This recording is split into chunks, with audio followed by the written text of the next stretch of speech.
What's up, everyone? Matt Gajewski here, back again with some college basketball breakdowns. Day 3 of doing this on the channel. It is Thursday, and we have a mid-major slate.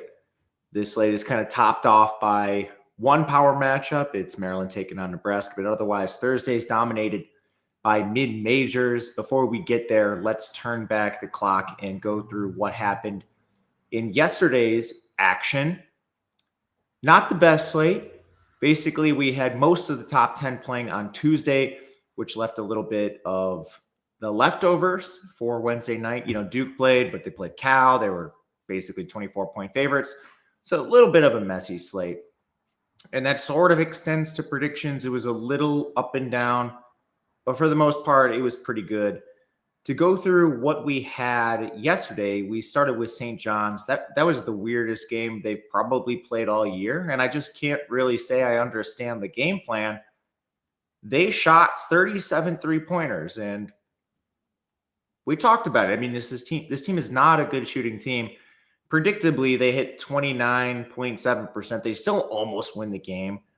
And I don't know, it was weird. Aaron Scott took a couple threes right away in the game that went in, and the rest of the way he finished 5 of 13, just horrific. Wiltshire wasn't hitting his shots, 3 of 9 from 3, and I mean, it only gets worse as you go down the board for some of these shooters. And Nova, conversely, they hit 45.8% of their three-pointer, shot 60% from the floor. So a good game from Nova. It's still crazy to me that they almost lost, considering St. John's played so poorly and then had an awful shooting percentage. But anyway, they didn't foul St. John's as much as they did in the first game, so that was really the deciding factor. Otherwise, a couple other things we had. Stanford, we played that late because Georgia Tech ruled out Lance Terry, and Stanford got back Blakes and Jeeler. Saw about the worst game from Raynaud we've seen all season, 0 of 6 from 3. That was one we added late. Another one we added late was Louisville, -6.5. That one was because Chucky Hepburn ruled in at the last second, so we had a fully healthy Louisville team playing NC State, who's kind of been a disaster. If you're ever interested, those are available in Discord. I'll talk about that a little more in a second. Some of you might be interested, some of you might not. Anyway, from there, Xavier against Providence, pretty easy. Providence just banged up and was even more injured than we thought. Ole Miss, South Carolina had the under there at 138.5. It finished at 140, I believe. So, I mean, it was basically a basket away. Oklahoma and Missouri took the over. Oklahoma did their part. Missouri, they needed to shoot well. Excuse me, I think I flipped those. Missouri did their part. Oklahoma needed to shoot well. They did not. They scored in the 50s. So just kind of a mess. And then last, Drake, Illinois State. Both those teams played slow, predictably. But both of them just get absolute buckets. So that was a winner towards the over. But mid-major slate. Let's talk about it before we get started. One quick thing. As you already know, we will mention gambling. If you or somebody knows a gambling problem, please call or text 1-800-GAMBLER. You must be 21 or older to play in most areas. We'll start up top with, I guess, the premier game, if you want to call it that. I'm a little more excited for some of the mid-major stuff, but it's Maryland taking on Nebraska. Maryland's a 1-point underdog. Nebraska, this game has a total of 147.5. Maryland injuries, just a couple players on the periphery. Tafari Gapari is really the only one who plays significant minutes. Berkey Byung-Tunsel is out for Nebraska in the front court, which is a bit of a new development for this team. Rick Mass has been out all season for them. This is a rematch. They played this game on January 19th. Maryland won 69-66. It was a little bit of a greasy game, but pretty evenly matched. The only real difference between that game and this current contest is a rotation change for Nebraska. They kind of have not been able to find that final guard starter, and they've been playing guys like Sam Hoiberg and Connor Essegian a little more of late. That's probably going to have to persist with the injury to Berkey in the front court, and I think that maybe we just see them play a little smaller. Perhaps Morgan plays more. I'm not sure how they're going to handle this. Braxton to me has been a 0 for this team, which is a little bit of a surprise at 7-1 that he can't get on the floor more. He might have to play a few extra minutes just by default, but there's no doubt that losing Berkey, this team is a little bit shallow in the front court. And that's a real problem. They're facing Derek Queen and Julian Reese. This might be the best front court in the Big Ten. Michigan, obviously bigger and a little more dynamic, but I mean, these guys are hyper efficient. They play a little differently. I'd say it's probably top 3 at the very least. Maryland already led Nebraska in interior scoring, total defense, total rebounding. That was before the Berkey injury. So now you have all of those efficiency metrics, probably a little further in favor of Maryland. Maryland's a pretty awesome shooting team as well. It's not just Julian Reese and Derek Queen in the front court dominating play. This team's 48th in effective field goal percentage, 52nd from 3. All of their guards are hitting at least 37% of their three-pointers, and that's really just Rodney Rice at 37 because Sultan Miguel and Jacoby Gillespie are above 40%.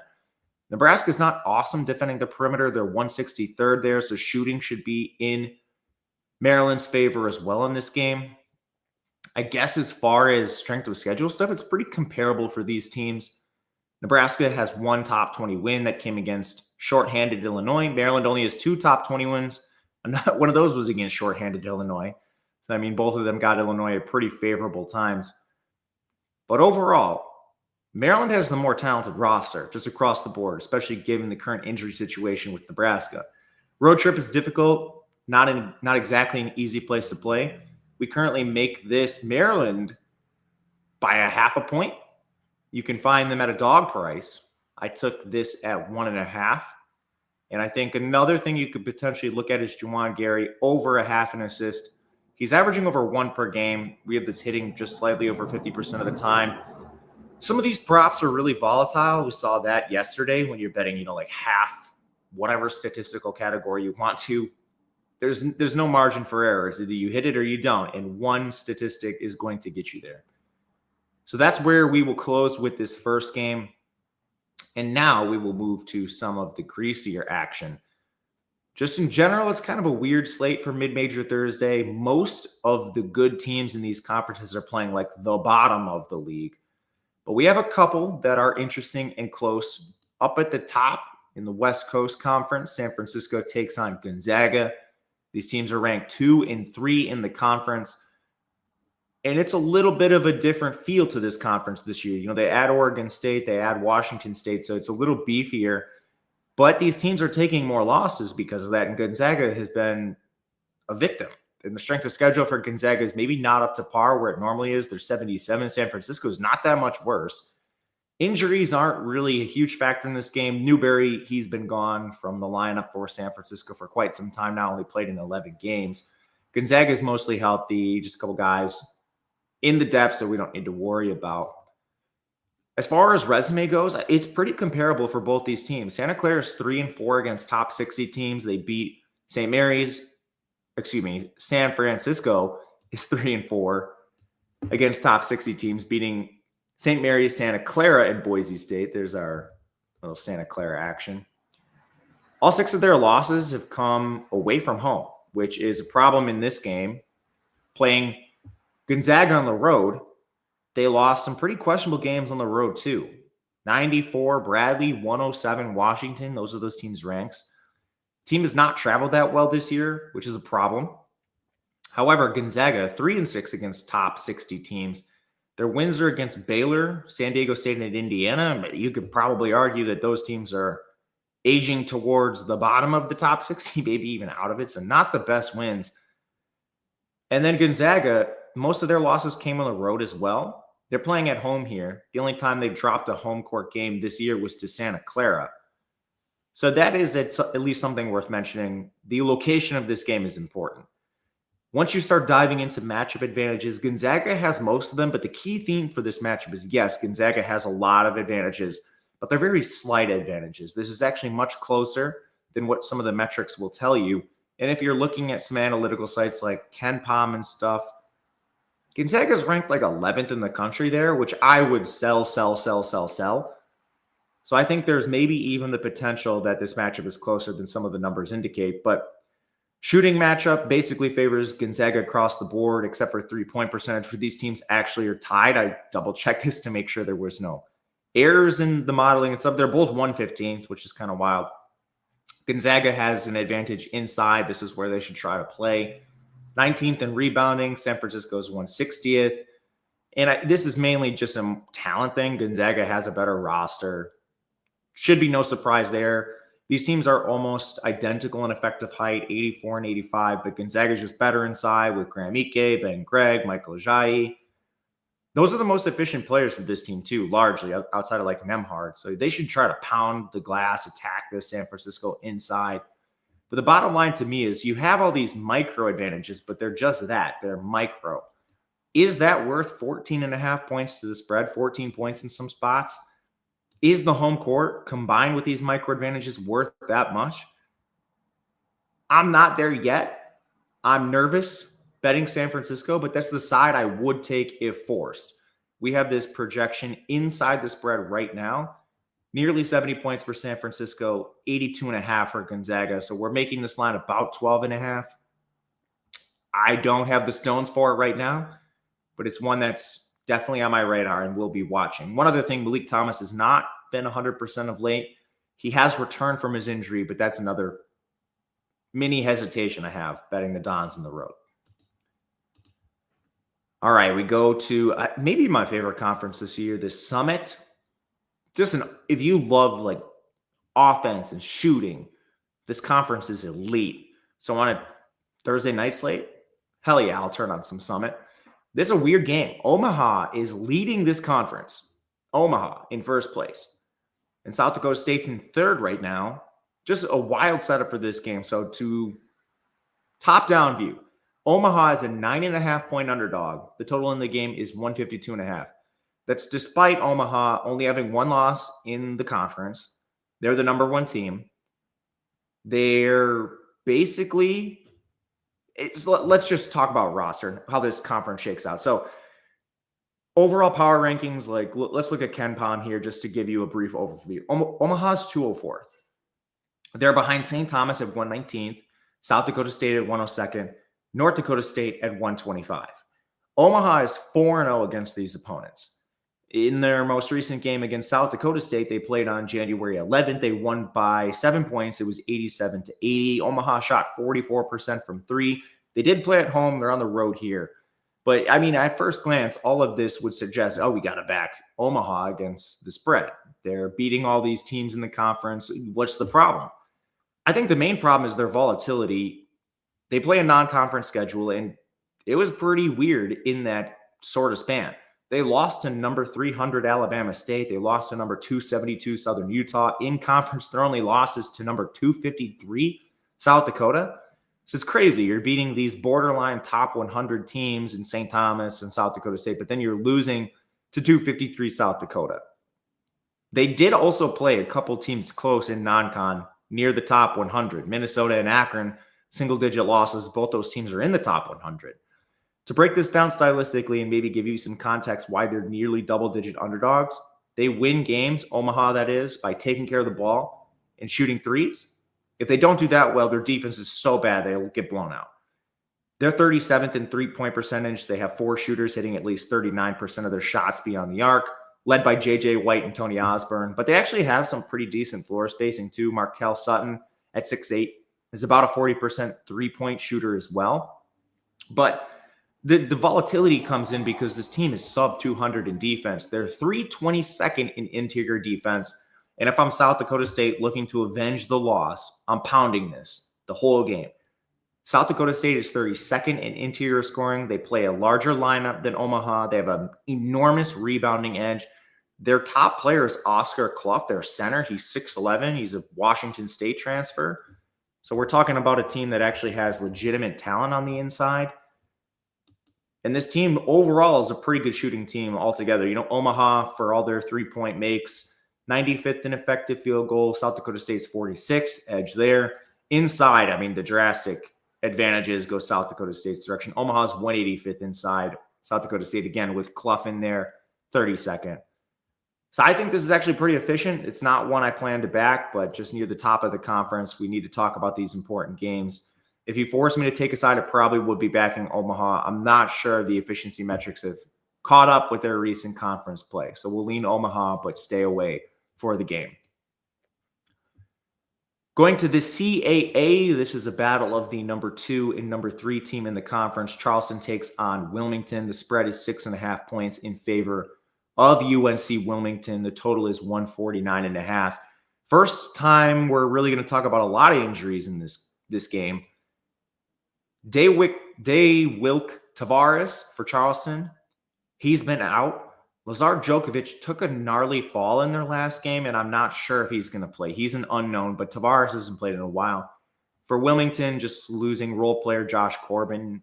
You're not going to get great reporting on the CAA. Hopefully we get some starting lineup stuff, which maybe gives us an indication on what's going to happen. But yeah, these are the number 2 and number 3 teams. As far as power rankings go, I do have UNC Wilmington as the number 1 team in this conference. So very likely to represent the CAA in March Madness. And I mean, just like our last game, we're trying to talk about teams that are potentially representing their conference. So Wilmington is that. South Dakota State they have a very decent chance of representing the Summit. As far as this game goes in the CAA rematch from January 23rd, Wilmington did take that one 85-83. That was in Charleston's building, just a hyper-competitive game. There weren't a lot of advantages in the contest, just very close across the board as far as most efficiency goes. To win this game on the road, to avenge their loss, Charleston definitely needs to hit their threes. This team is 93rd in three-point percentage. But I think this is really where the Tavares injury hurts. He's their best shooter, 45% from beyond the arc. And that's on 111 attempts. That's no small sample. They still do have Darren Boyd and CJ Fulton each hitting 38%. But man, like you just lose a spot of shooter like that. That's going to be tough. One thing I haven't really understood with Charleston this year, they're the taller team in this matchup, and they play with good height. However, Djokovic really is important in this game. So, like their three-point shooting takes a hit with Tavares. If Djokovic misses or is limited, Wilmington, I think, would have the edge in just essentially every interior metric. Wilmington is not at a large disadvantage at all in terms of height. And then Wilmington's 45th in rebounding. Charleston's 206th. Wilmington is 134th in interior scoring. Charleston's outside the top 200 at defending the interior. Now we're potentially removing a 6'11 Djokovic. I mean, this could get out of hand pretty quickly with this team. That's kind of the bottom line. You're going to have to wait for injuries. I am interested in Wilmington if injuries shake that direction. I'm interested in Charleston if we were to get the right injuries to break there. I just am not sure that's very likely with Charleston at this point. Tavares, I don't see coming back, and who knows with Djokovic. Likely we'll play this towards lock as we get injury information. So that is available in the Discord. I guess to touch on that briefly before the end of the show. I'll link it below. I tried to link it yesterday. It didn't work because I wasn't verified on YouTube. That's come through now, so I can actually link stuff. Basically what the Discord is, first of all, it's a community where people talk college basketball. What I try to offer there is projections for games, totals, all the way down to the player level. So that's all major statistical categories, minutes, points, rebounds, assists, turnovers, blocks. It's all projected for the major games. So that is available if you'd like it. I'll put the link again in the description. Hopefully it works today. But let's move on. A couple more games in some of the greasy conferences. Let's go to the Big Sky, where we have Northern Colorado taking on, not the Big Sky. Big Sky. Northern Colorado taking on Sacramento State. I include this game for two reasons. One, Northern Colorado is the leader in the Big Sky. They're likely to represent this conference in March Madness. They're taking on the worst team in Sacramento State, but I think the spread is not large enough. I laid this at 8.5. As you can see, we make this just about 10 points. So that's another thing with Discord is we're picking off things early like this, where we make it 10. It was 8.5. But I mean, Sacramento State has 6 wins. 3 of them came against D2 schools. They have yet to get a top 200 win this year. Northern Colorado, again, cream of the crop in the Big Sky. They're 17th in the country in effective field goal percentage, led by their stud shooter, Jerron Riley. I mean, this team is absolutely buckets. And they play a little bit weird. They're awesome at scoring inside. This team is very efficient in terms of how they play. They're 6th in interior scoring in the country. Sacramento State is 278th. They just can't defend at all in that area. They can shoot a little bit from 3. Northern Colorado, that is, they're 115th. This team is excellent rebounding, 113th. Sacramento State, 249th. I won't belabor the point and go through every single advantage, but literally every single one favors Northern Colorado. So getting the number one team in the conference at a discount here is something I'm very interested in. Health is not an issue in this game. Both teams are fully healthy. Great for Northern Colorado. I'm not sure it's good for Sacramento State. Their health has gotten them to this point where they have 6 wins and 3 against Division I.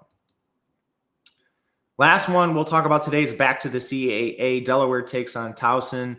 Number one team in Towson, but Delaware, I believe, is 10th.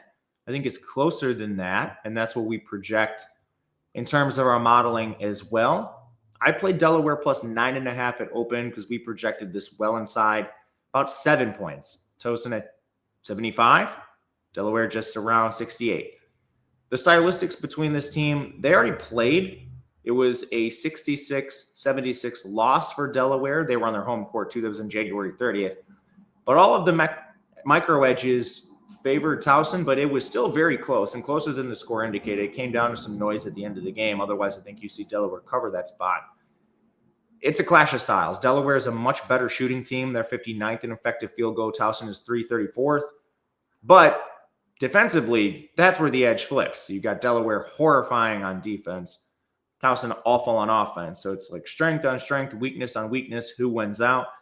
That's why I think this is a little bit closer for both of these teams. Peripherally, Towson has most of the advantages there. They're larger. They're going to dominate the glass. They're better at taking care of the ball. That's evidenced by their turnover margin. But you still have an excellent shooting team in Delaware that should be able to put some points up on this Towson team. Again, health not really a problem in this game. One we just knew was going to come in and change. So mathematically, we took this here. A couple of rapid fires to close out the stream. Anything I missed? I did take James Madison against Georgia Southern in the Sun Belt. Took an under in Kennesaw State, Louisiana Tech in Conference USA.